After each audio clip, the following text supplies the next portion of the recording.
Hi, I am Pallavi. आज मैं आपको पढ़ाने जा रही हूँ परासरण दाब किसे कहते हैं, ऑस्मोसिस प्रेशर। इससे पहले हमें ये पता होना चाहिए कि आपका परासरण क्या होता है, ऑस्मोसिस होता क्या है।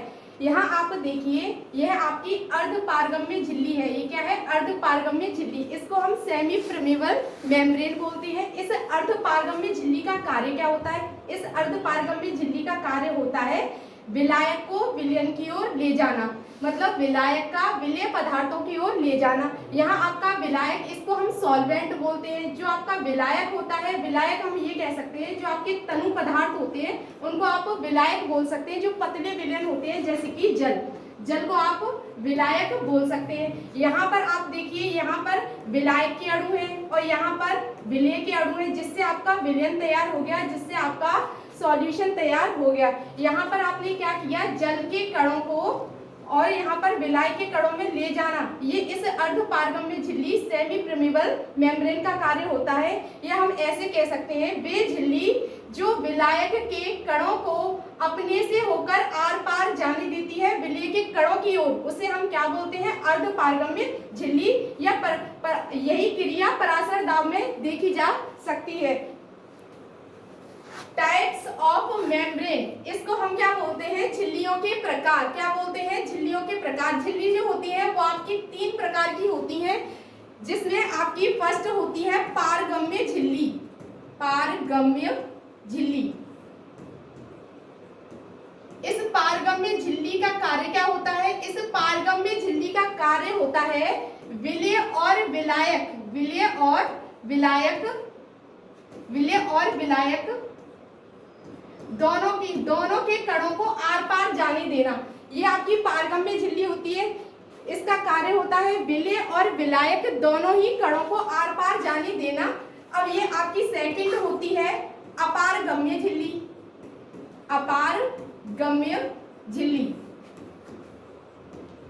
इस अपारगम्य झिल्ली का कार्य क्या होता है? इसका कार्य होता है विलेय और विलायक के कणों को आर पार नहीं जाने देना। इसको हम क्या बोलते हैं? अपारगम्य झिल्ली बोलते हैं, इम्परमेबल मेम्ब्रेन। अब थर्ड आपका है अर्धपारगम्य झिल्ली।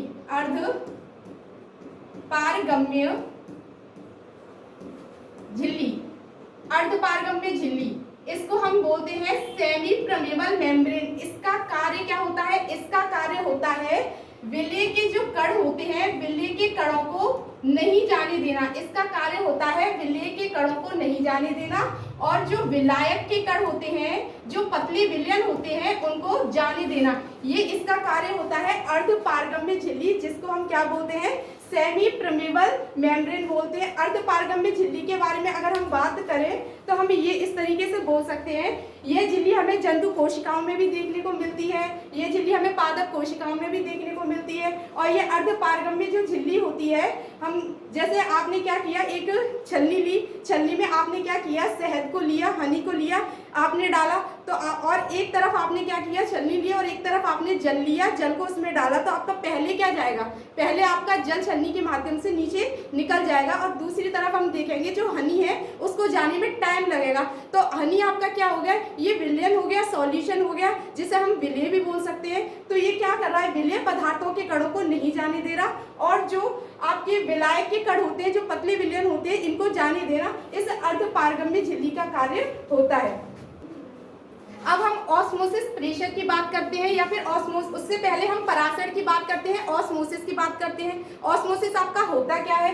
तो हम ये कह सकते हैं कि जो विलायक के कणों को अर्धपारगम्य झिल्ली के द्वारा विलयन की ओर या विलेय पदार्थ की ओर जाने देना ही परासरण कहलाता है। तथा ये कह सकते हैं तनु विलयन से सांद्र विलयन की ओर प्रवाह परासरण कहलाता है।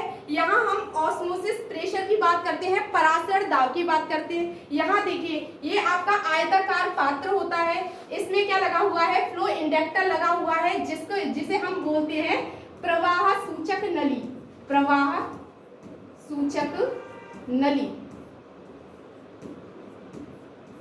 इसके द्वारा विलायक जो वाटर होता है, शुद्ध पदार्थ को डाला जाता है। यहाँ हमें ये पता चलता है कि आपका जो विलायक है या उसकी मात्रा यहाँ कम है या ज्यादा है, उसकी क्वांटिटी कितनी है, ये हमें प्रवाह सूचक नली फ्लो इंडक्टर के द्वारा पता चलता है। यहाँ आप देख सकते हैं, ये आपका विलयन है, विलयन के ऊपर पिस्टन पी एक्सटर्नल प्रेशर लगा हुआ है जिसे हम बाह्य दाब बोलते हैं, बाह्य दाब।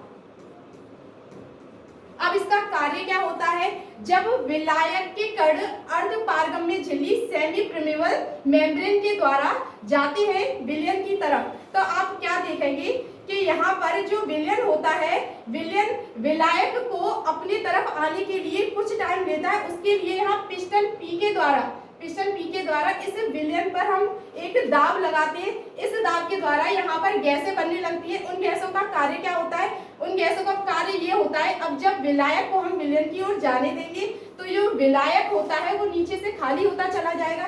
इस विलयन का काम होता है, जो विलायक के कण है और यहाँ खाली हो जाएगा तो ये आपका काफी खाली हो जाएगा। विलयन का कार्य होता है विलायक के कणों को इस गैस के द्वारा यहाँ पर नहीं आने देना,